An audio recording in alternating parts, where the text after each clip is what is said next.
दिल्ली में छठे चरण के तहत होने वाले मतदान के लिए चुनाव प्रचार अभियान जोरों पर है। सभी राजनीतिक प्रत्याशी अब अपनी पूरी ताकत झोंकते हुए नजर आ रहे हैं। इस बीच अभी सभी प्रत्याशी विभिन्न समाज के लोगों का वोट बैंक बटोरने की कवायद में जुट गए हैं। इसी कड़ी में भाजपा के राष्ट्रीय अध्यक्ष जेपी नड्डा चांदनी चौक संसदीय क्षेत्र के पीतमपुरा इलाके में पहुंचे, जहां उन्होंने भाजपा प्रत्याशी परवीन खंडेलवाल और प्रधानमंत्री नरेंद्र मोदी के समर्थन में वोट की अपील की। इस मौके पर उन्होंने मोदी सरकार की उपलब्धियों को भी गिनवाया और विपक्ष के खिलाफ भी आक्रामक तेवर दिखाए। जो आपका समर्पण देख रहा हूं वो मुझे आश्वस्त कर रहा है कि आपने परवीन खंडेलवाल जी को लोकसभा में भेजने का मन बना लिया है, ये मुझे स्पष्ट होता है।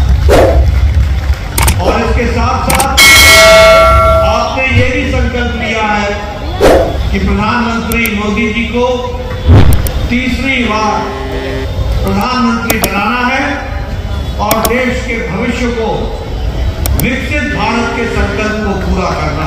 एक तरफ वो राष्ट्रभक्त हैं इस चुनावी समय में, जो मोदी जी को प्रधानमंत्री तीसरी बार बना करके देश को मजबूती की ओर ले जाने वाली मजबूत सरकार बनाना चाहते हैं, और दूसरी ओर वो लोग हैं जो देश को कमजोर करके मजबूर सरकार बनाने के लिए लगे। मजबूर सरकार चाहिए कि मजबूर सरकार चाहिए, उसके लिए प्रूफ मांगते हैं। और यूपीए की सरकार में आपको याद होगा हमारे आतंकवादी घटनाएं करते थे और भारत सरकार पाकिस्तान को उनका डोजियर भेजा करती थी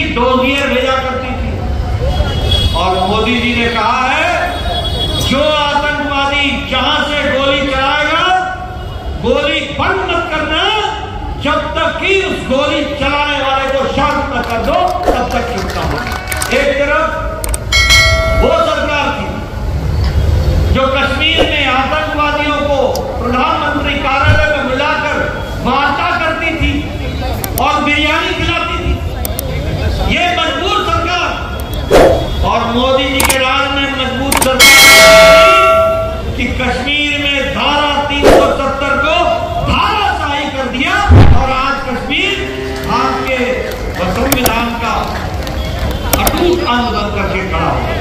आपको बता दें कि चुनावी प्रचार अभियान अब अपने अंतिम दौर में है, क्योंकि आने वाली 25 मई को देश भर में छठे चरण के तहत मतदान होने हैं और इसी के लिए दिल्ली की सभी 7 सीटों पर भी चुनाव होंगे, जिसको लेकर ताबड़तोड़ रैलियों और चुनावी जनसभाओं का सिलसिला जारी है।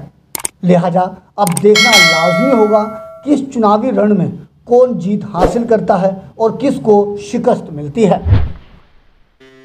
बेरोजगारी। अरे 10 लाख करोड़ रुपए जमीन पर खर्चे हुए तो किसी न किसी की कमाई तो हुई, कोई ना कोई तो विकास हुआ, लेकिन ये कांग्रेस के लोगों को समझ में नहीं आएगा और आम आदमी पार्टी को तो कभी समझ में आना ही नहीं।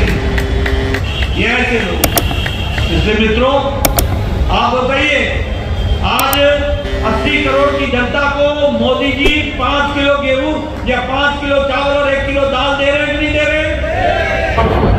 आप पहले बोलते थे ना 100 यूनिट बिजली मुफ्त हुआ, 300 यूनिट बिजली मुफ्त हुआ। अब आपका बिल बिजली का जीरो हो जाएगा। कैसे? प्रधानमंत्री हर घर 100 मुफ्त बिजली का कार्यक्रम चलेगा।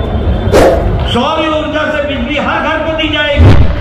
आपके बिजली का खर्च घर का निकल जाएगा और जो बिजली बचेगी वह बिजली आपको बेचने के लिए मिलेगी, सरकार खरीदेगी और आपको आमदनी का जरिया होगा इस तरीके से।